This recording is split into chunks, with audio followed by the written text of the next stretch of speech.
السلام علیکم ورحمۃ اللہ وبرکاتہ۔ الحمدللہ وحدہ والصلاۃ والسلام علی من لا نبی بعد۔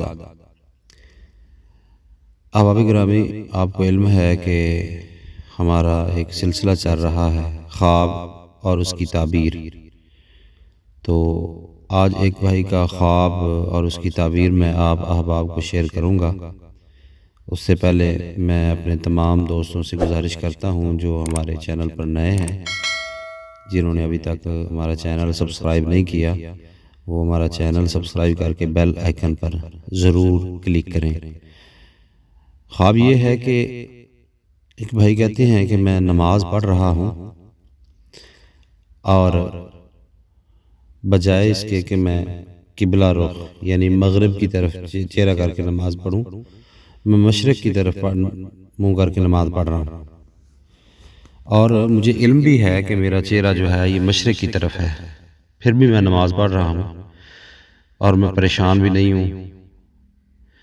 تو اس کی کیا تعبیر ہے؟ اس کی تعبیر جو میرے علم میں ہے، جو مجھے سمجھ آئی ہے، وہ یہ ہے کہ اللہ تبارک و تعالیٰ اس بھائی کو یا تو حج کی سعادت عطا فرمائیں گے یا عمرے کی۔